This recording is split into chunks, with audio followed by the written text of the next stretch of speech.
رسول اللہ صلی اللہ علیہ وسلم کا ارشاد مبارک ہے، قرآن مجید قیامت کے روز اپنے پڑھنے والوں کے لیے سفارش کرے گا۔ سفارش کرنے کے سلسلے میں آپ صلی اللہ علیہ وسلم نے بعض صورتوں کا خاص طور پر ذکر فرمایا۔ مثلا سورہ ملک کے بارے میں ارشاد مبارک ہے، سورہ ملک اپنے پڑھنے والوں کے لیے مسلسل سفارش کرتی رہے گی حتیٰ کہ اسے بخش دیا جائے گا۔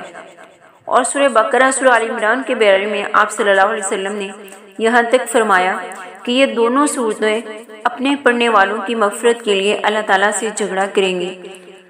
قرآن مجید اور دیگر صورتوں کا اللہ تعالیٰ کی بارگاہ میں سفارش کرنا، جھگڑا کرنا اللہ تعالیٰ کے اذن اور امر سے ہی ہوگا، جسے اللہ تعالیٰ یقیناً قبول فرمائیں گے۔ قرآن مجید اپنے پڑھنے والوں کی مغفرت اور بخشش کے علاوہ اللہ تعالیٰ سے 3 باتوں کا مطالبہ کرے گا۔ یا اللہ اسے عزت کا لباس عطا فرما، تو قرآن مجید کی سفارش پر قاری کو عزت کا تاج پہنایا جائے گا۔ قرآن مجید دوبارہ قاری کے لیے یہی درخواست کرے گا، دوسری مرتبہ پھر اسے عزت کا لباس پہنایا جائے گا۔ تیسرے قاری کے لیے قرآن مجید تیسرا مطالبہ یہ کرے گا کہ یا اللہ اس سے راضی ہو جا، اور قرآن مجید کا یہ مطالبہ بھی قبول کیا جائے گا۔ سبحان اللہ۔ آپ صلی اللہ علیہ وسلم کا ارشاد مبارک ہے، قرآن مجید کی تلاوت میں مہارت رکھنے والا قاری قیامت کے روز نیک اور معزز فرشتوں کے ساتھ ہوگا۔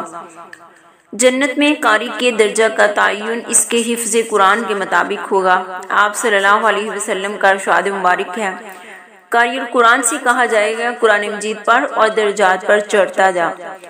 13 درجہ وہاں تک ہے جہاں آخری آیت ختم ہوگی۔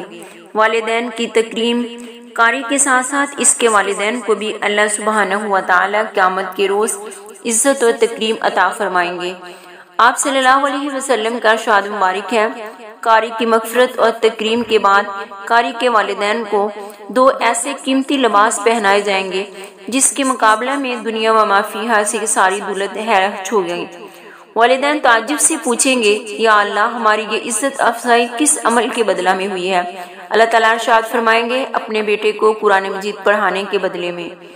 اللہم اجعلنا منہم بفضلہ ومنہ وکرمہ انک انت الغفور الرحیم۔